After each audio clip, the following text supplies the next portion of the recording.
Welcome back. My name is Matt Reiners, and I'm the co-founder of Eversound, a company dedicated to improving quality of life for older adults by giving them the gift of hearing.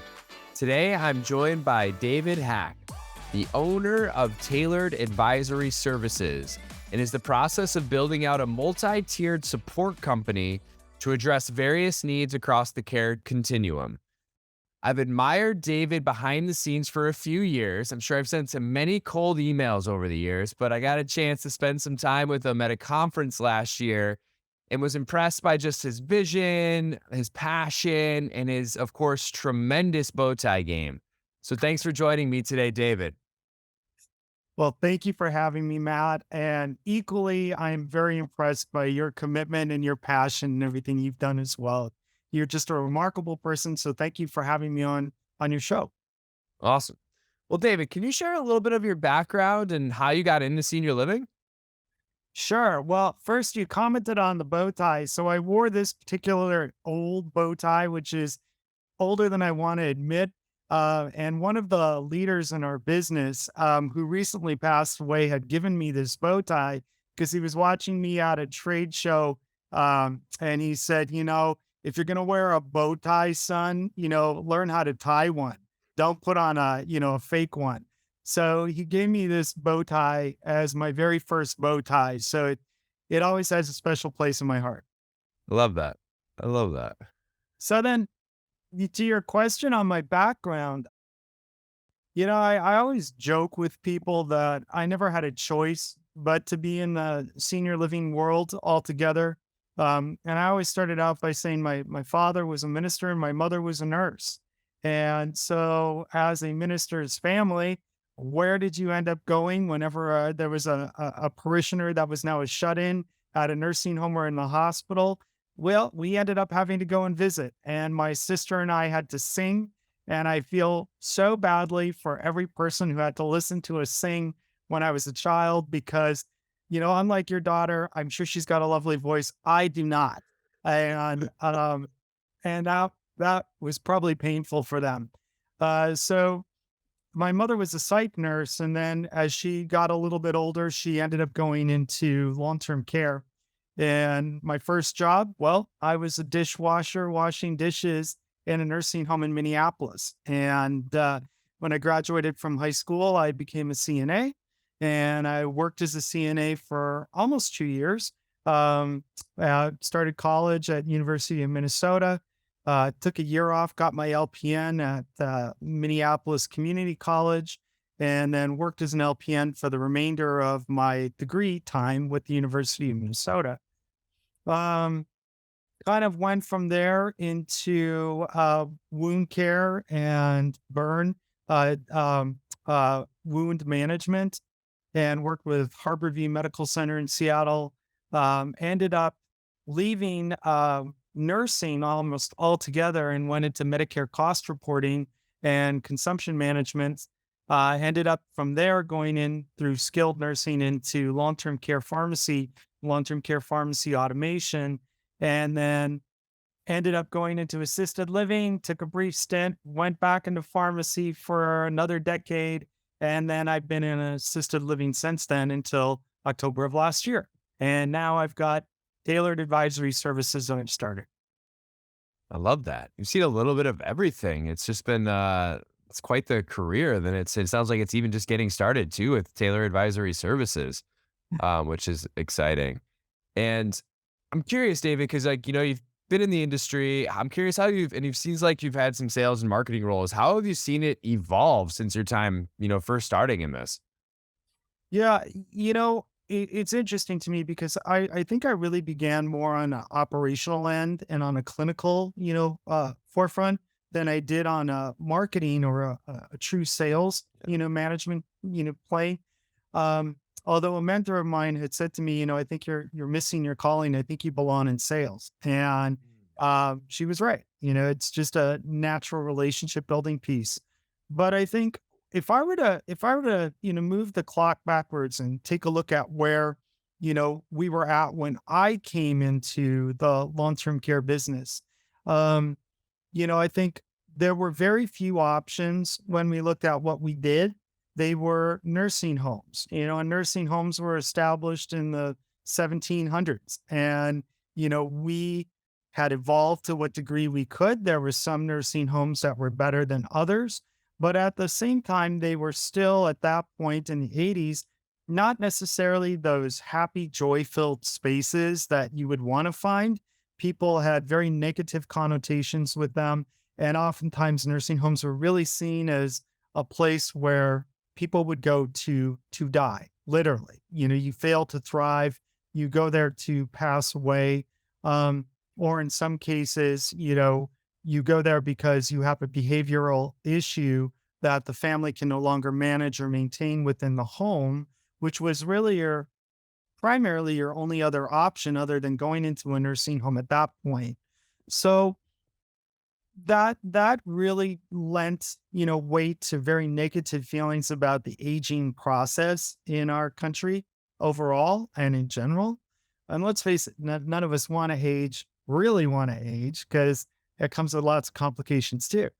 Um, but what we saw kind of happen, and there were a few different things that occurred that really started to move the skilled nursing dominance into a different direction.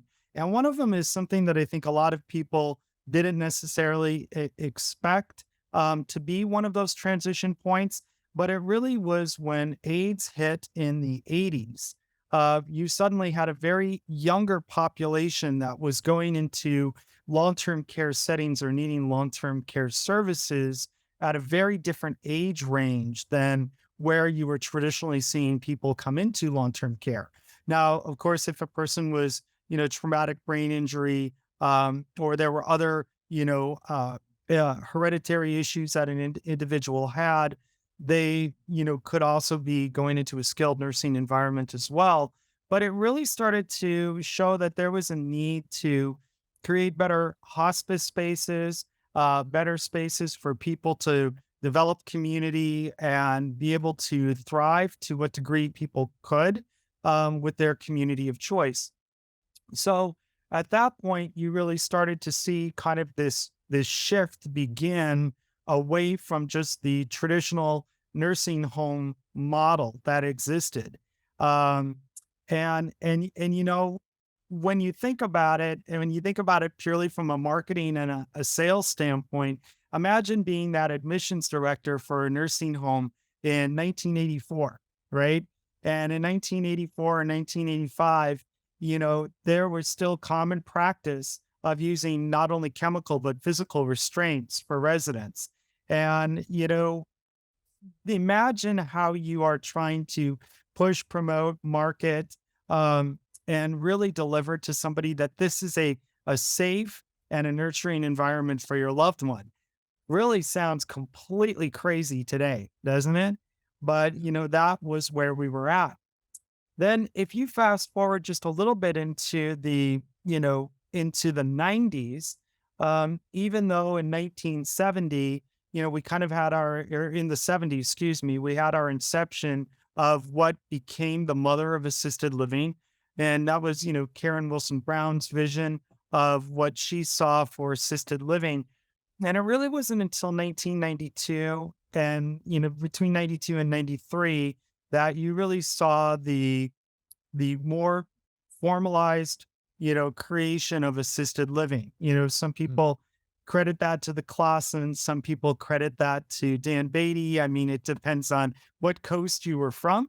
But I think that, that's where you really started to see this clear delineation between not only a skilled environment and an acute environment, you also had hospice, and now you had an alternative, which was also an assisted living environment for people to thrive in. And that's really when the marketing and the sales component started to get infused more into our business. And so what I saw at that point in the business is just this real shift. And the shift was, just about, okay, game on now. Now more people are starting to look at what's available, what our options are, and how can we find spaces where our loved one can age with the most dignity and hopefully with joy, right? And then now you fast forward that even farther and you look at today's consumers and you look at where we've come to just even in the last 5 years as an industry. There are really great components to that, and there are components that are challenging to that. If you were to, once again, rewind and you were to look at the senior living industry as a whole back in 1985, there was very little Wall Street interaction with long term care. There was very little interest in being involved in long term care. Skilled was the first entree into that, or in some cases, long term acute care hospital bases. And then, if you fast forward that to today's market, Wall Street does dominate the senior living business as a whole. And that number has now climbed to upwards of 90% ownership of the senior living business as a whole. Wow. That was an awesome history lesson there. I learned so much even just from that, David. I appreciate you sharing that with us. And we're thinking about how things have changed over the last 5 years and like putting on that marketing and that sales hat. And I know one of the things we had talked about before this was, some of your beliefs of how we can be better as an industry to ensure that all spaces, touch points, and stories are aligned. And I'm just wondering, like, how do you think we can do better there? Well, and I think when you look at today's consumer, and if you're really looking at today's savvy sales and marketing professional, those individuals have to move quickly. People have an attention span that is seconds long, and if you want to make an impact, and if you want to communicate, or if you want to deliver a message, it has to be quick, it has to be concise, and it has to be something that people don't have to peel back the layers to understand. And so, when you look at that and you think about how we need to really align all of our processes and our systems to function together, I think that the rudimentary base of that is that we need to ensure that whatever we're promoting and marketing, our messaging is matching what our services are actually providing. And I think that that's one touch point that has to be aligned. And it's critical because when you want to work on creating a space of joy, which I know we're going to talk about too, you have to also promote kindness, not just culture. So you have to promote kindness within your culture, which is ultimately going to help you align as well. Um, and we, most importantly, in everything we do, which also helps us from a marketing perspective, is we have to create spaces where people have purpose. And I think one of the most fundamental and key elements to aging in a healthy format, in what I call modern aging, is that people are able to age and find purpose. Um, and then finally, I think in order to ensure that everything is aligned, we have to not only seek feedback internally, critical feedback, but we also have to develop a system and a catalyst within which to take that feedback and turn it into action. Mm, I love that. And one of the things I find too, right? This messaging and really promoting what we have today and really promoting the, quality. But how can we do that as an industry where we're struggling to hire and retain staff? I've heard stories of communities who can't let anybody else move in because they just don't have the staff to support it. So I'm wondering what your thoughts are around that.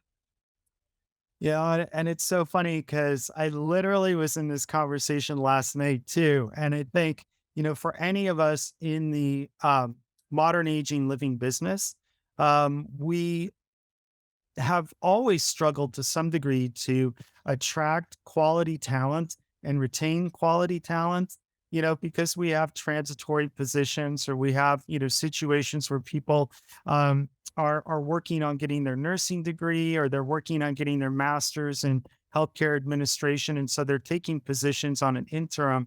So, it's nothing new for us as a business to have to really figure out how do we glean that quality talent. So one tool that I always like to think about and that can be helpful, and I challenge everybody to think about it too, is think about those places where you're interacting with other individuals in a service model or in a hospitality model or in an experience model. They're struggling as well. We're not the only industry that's having a hard time um, finding quality team members. And I think you probably know this firsthand, just better than anybody. You travel all over the country, and when you are traveling, look at how service has changed just from a hospitality standpoint, where it maybe was 5 years ago and where it is today. Everyone is struggling to some degree with that. So, how do we get there?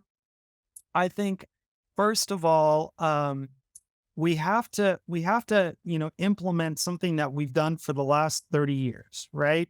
Which is we have to look at a total quality management and a continuous quality improvement kind of model, but we need to turn it on its head a little bit. So we're not necessarily looking at the process, we're looking at just changing the way that we create experience. So if we were to take a CQI or a TQM approach to putting courtesy before convenience in what we do. And that's both for residents and family members as it is for your team members. You start to create a space where people develop a synergy together that is a positive culture. Um, and I think that that space allows for team members to feel like they are contributing. And when people are contributing, and I know there are a lot of people that are going to say yes, but it always comes down to what people are actually earning.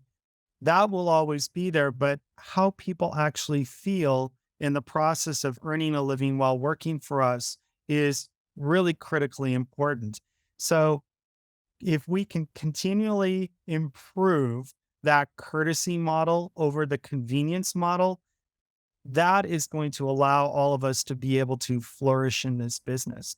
And then last but not least is one of the fundamentals in business, which is when you make a commitment to something or when you are going to do a follow-up, you have to be consistent in your message and in your return and set reasonable, time frames within which to follow up, within which to create space, within which to change a work environment or a work structure, create something that's reasonable to attain and show that team member how they are a part of that process.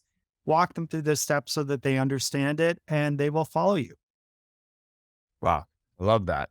That's yeah, there's so much good insight in there. And yeah, I completely agree. The wage is always like what people want to talk about, but making sure that people feel that they have purpose and that they're able to give back and helping to create those meaningful moments for not only themselves, but the people they're taking care of, is super key there. And I know we kind of hinted at it before in this interview, but I wanted to bring it back up. But I know you've talked about before this about making quote joy-filled spaces where people have trust in the people and services we as an industry provide, end quote. Just hoping you can shed some light on what that means to our listeners and kind of your view on it. Sure. Well, when I talk about, creating joyful spaces and aging, I think that the key way to begin thinking about it is when you look at your own aging process, when you look at how you want to be treated when you age, the access to services that you want to have, or kind of what your plan looks like, that's really the foundation for how you start to think about creating spaces of joy for the people that you serve. Again, whether it's your residents and family members or your staff and your team members that you work with or that work for you. Um, so having said that, step one again, I'm gonna, beat a dead horse, which is creating purpose is really critically important. We go through these, monotonous kind of processes, right? We have three meals a day. We have activity programs set up at certain times. We plan out bingo, twice a week or whatever the case may be. And there's nothing wrong with bingo, but create bingo with purpose. So when I and I'll use that as a good example. So let's say that, you've got a bingo program, your residents, they love bingo. That's just kind of what they enjoy doing. and you want to create a space where people can play bingo, but they play bingo for a purpose. Align your bingo program, just do it once a month. Align your bingo program with a local charity or a local give back, and then people can play bingo for a purpose. And then that purpose, any proceeds that you might be able to do, and depending on state laws in your, particular state as to whether or not you can do that, you might be able to do a fundraiser, once a month and create purpose in that bingo program. So I think it's just really adjusting as well our activity and our life enrichment programs to really, fit not only purpose, but fit the market that we're trying to attract. Um, and so when we are looking at how people have the most joy, where do people find joy? Well, they find joy when they have multiple opportunities to engage with other individuals. So if our life engagement programs or enrichment programs, excuse me, um, are not they're not multi-tiered so that they're all geared towards one particular activity level, we're not diversifying a program enough to really meet people's needs, because an individual who's an active ager is going to have a very different scope on what they'd like to do for their life enrichment, as opposed to an individual who is maybe a higher acuity assisted living. So it's not just breaking down your memory supportive, the activity program from your assisted program. It's really looking at who the population is that you want to bring in, making sure that that messaging to that population is matching with your activities that are there. That's going to create that element of joy. And then, I think looking for ways that you can also, connect your family members with each other is another way that you can create spaces where there's more activity and more joyful moments. Because if the family is involved, or the family of choice, if you will, is involved in how that individual is living in their new home in their third act, then that's really going to help solidify that this is not just a building that a person lives in. This is a space where we create joy. I love that. Yeah. Hey, it's all about creating those spaces that create the joy, and that's what it's all about, right? Senior living, and we should be emphasizing the living aspect of that. And my final question for you here today, David, and my favorite question is, if you were to give senior living providers just three guiding principles as we move through the next, 12 to 18 months, what would you say? Um, I think the first critical piece is to really train your team members, right? Because your team members are your front line that's going to deliver what your value statement is and what your mission statement is. And if you really take the time to train for success with your team, which means that you're allowing for enough budget to do the training appropriately, you're allowing for, those individuals to receive additional training that's maybe outside of your community, or additional contact points, like being able to go and attend and be a part of conferences where you hear different approaches and different aspects with different individuals from different organizations. That feeds and nurtures creativity. And I think that through training and that creativity piece, you build a solid team. And when you've built that solid team, they are going to do a majority of your work for you from a sales perspective, because people will feel that your marketing is matching your communication. Um, I think we also, as a business, and anyone who's ever, sat through one of my training programs has heard me say this ad nauseum, and I apologize for saying it again. But I think we all have to be critically aware of how our phones are answered.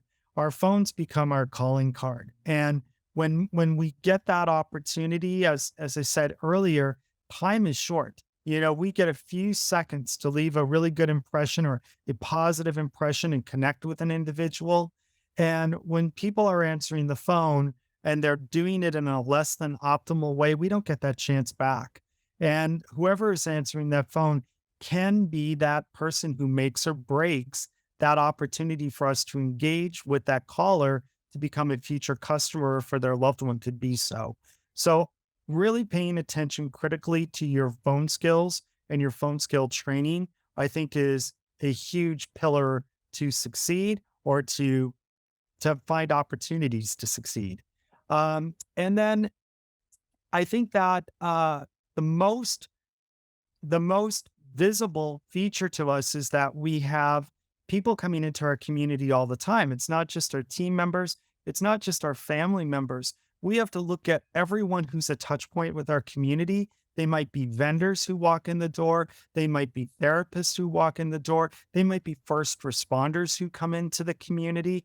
All of those people, including your family members and residents, they become your sales force. They become the people who really talk about what life is like at this particular community, at your community, or at your healthcare setting.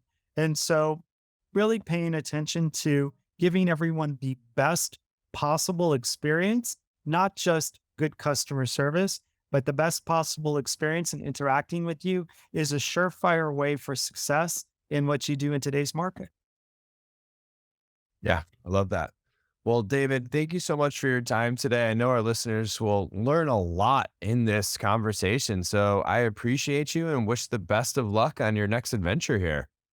Well, thank you, Matt. And if you know, I hope I didn't bore anybody in the process. I know I keep going on to the same topics all the time, but I really feel that it speaks a language for modern agers today.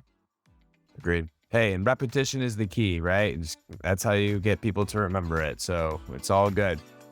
Well, thank you, David. And I know, again, our listeners will get a lot out of this. So thank you.